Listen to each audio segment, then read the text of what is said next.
it's a lot of fun. Yeah, absolutely. All right, top 5 non-P5 players in the transfer portal. I do like this logo that Emory's come up with for the portal.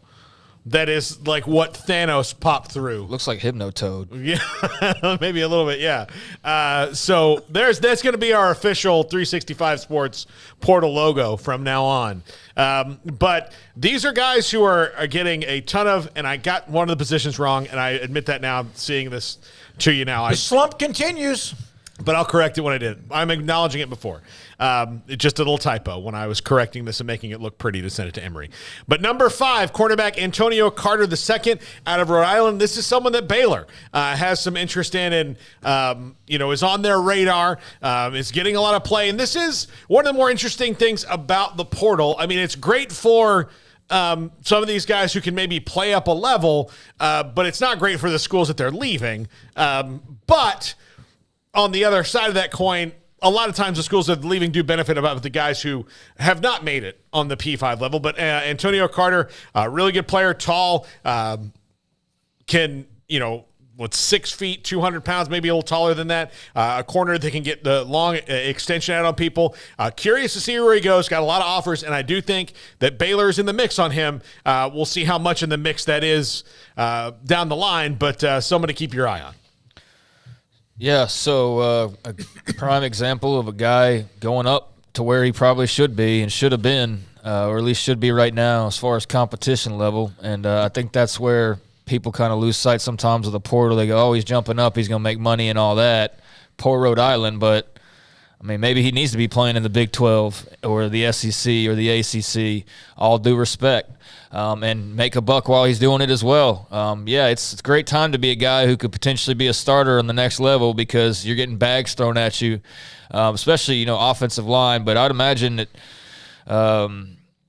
at the secondary spots as well that there's a lot of need. And I know Baylor right now still needs some more defensive backs, so that's part of why they're in on him. But, I mean, just in the last 24 hours – Oregon State, Indiana, Wisconsin, South Florida, and Iowa have all offered, and that's just in the last 24 hours amongst many, many others, A&M, West Virginia, Baylor, SMU, so on and so forth. So, yeah, he's got attention from all over. A&M, who's already signed 3 transfer portal defensive backs. Well, they lost all of them, right? Yeah, exactly. So the kid from Boston College yesterday. Yeah, absolutely. Number 4, Jurriente Davis from a linebacker from Jackson State. This is a guy who's been a couple places. This might be his 3rd school, or maybe his 4th. I don't know. He is a grad transfer there. Curious to see if he goes with Dion this time, but going to be sought after. Linebacker's an odd position right now, and because of the way the 3-3-5 has kind of changed things, the way the spread has kind of changed things, there's not a whole lot of your classic 6'4", 225 to 245, 250 linebackers anymore. It's all, it's all different. Hybrids, athletes? Yeah, hybrids, athletes are what you're looking for. So here's a guy that'll be sought after coming up, from the HBCUs and the FCS level. He's got some offers as well. Max Olson had him ranked as like the 13th or 14th best player in the portal right now. So, yeah, the only thing about that is, it's good. It's good. I'm not complaining about how they do it. It's just there's a difference in being the current 13th ranked best guy and what were you overall since the portal opened up. You know what I mean? Because there's like 17 number 1s because it keeps turning into a new guy. But, yeah, this is the wave to be a part of. Besides, right after the season, as far as attention goes, I know Oklahoma offered.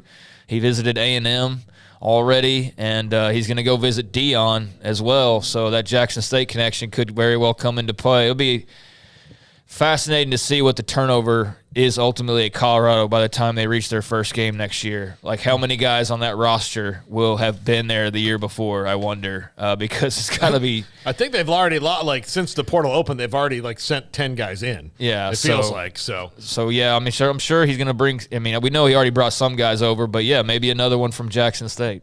Yeah, absolutely. Number 3, Varkeys Gumms, tight end from North Texas. Baylor's already got one tight end from North Texas in Roberts. Here's another one coming out, which kind of surprising you. When you lose one, you lose another. But Varkeys Gumms trying to find his way up to the P5 level. Has got a lot of offers. Long, tall, every kind of build you want from a tight end here from Gumms. And, I'm sure I think about everybody in the Big 12's called him.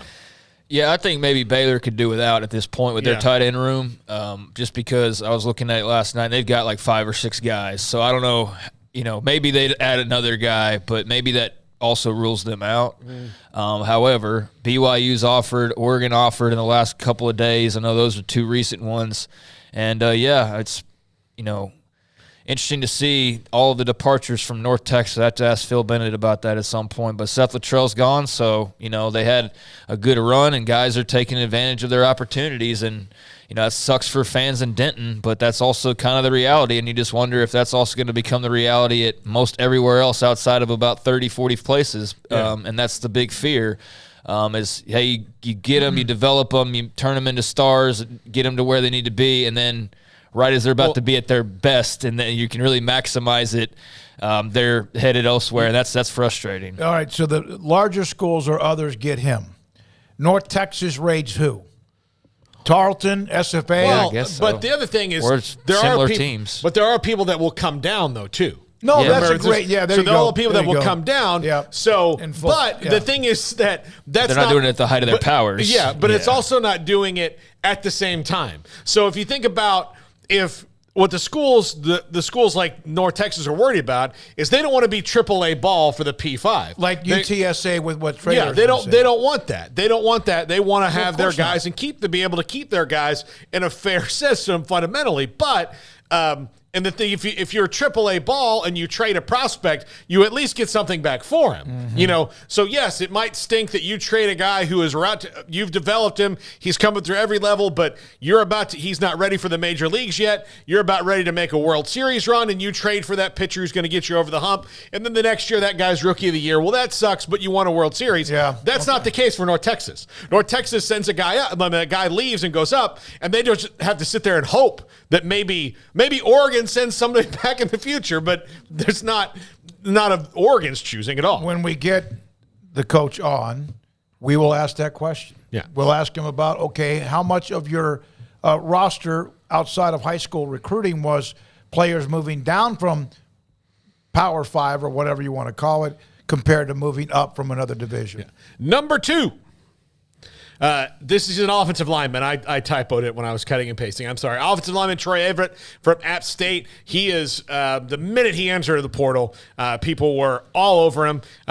I don't know if he's down to a couple yet, but he is certainly someone who has garnered offers from everywhere. An offensive lineman in the portal, I could have just done this with top 5, like people in the portal are mostly offensive linemen because that's what people are going after. They're going after depth. You see people, schools that they don't stop at 6 or 7. They want 8 guys, especially the ones with some NIL money, that they'll go ahead and pay you to be a backup because they want depth along the offensive line because you win national championships up front. That's where you win them. You would have been okay. You would not have had to acknowledge your mistake if you just would have called him Tetroy Everett. Yeah, I guess so. But yeah, he is an offensive lineman and a good one from App State. Yeah, he's a pile. Imagine that Oklahoma offered. It's like, let's play a game. Has Oklahoma offered this transfer? Odds are yes, as they continue the turnover under Brent Venables. But yeah, OU, Missouri, Illinois, they've all come in the last few days. Cincinnati and Colorado. That's another. Has Colorado offered a transfer? Probably, most likely. But yeah, I mean, good for Troy Everett, and he's got a lot of offers. That's got to be a fun experience to have gone through this already. That's part of also I know what concerns people is just the people that get joy out of just the process of the re-recruitment and not the work that's still to come. But for those guys who are also going to put in the work, which I assume all these guys will, what a unique experience to have seen a recruitment that ended in App State, which is great. You won a lot of games, but little did you know that here 3-4 years later you're going to be talking to OU, Colorado, all these other schools. That's pretty cool. I think that's also a reason if you get overlooked coming out of high school, and many do, don't give up your dream of being able to play at a Division I program. You might have to go a different route, but that's also an opportunity. Go play well wherever you are and somebody will see you and perhaps get that opportunity at a Power 5 or Group of 5 school. Well, and look, this one right here, offensive lineman Emmanuel Pregnant from, and I hope I said that right, from Wyoming. This guy, everybody wants him. And he is, I'm trying to compare it last year. Who was the guy that everybody wanted? But anyway, kind of the same thing. Coming up from Wyoming. Again, super bummer for Wyoming and their quarterback, who won't have the best offensive lineman he has, keeping people off of him. But this is someone who's he's going to make some bank in NIL, and he's going to go to a premier team, that's for sure, because if you want an offensive lineman, if you have a starting spot for him, you've probably offered him. Maybe if you don't have a starting spot, he could force his way in. Yeah. That good? Yeah, he's quite good. Be nice if Craig Bull, former Nebraska assistant coach, sent him the link, and we'd appreciate that. Yeah, I saw where Chris Hummer from, I guess it's 247, I think, said that he's the most coveted guy besides Bear Alexander.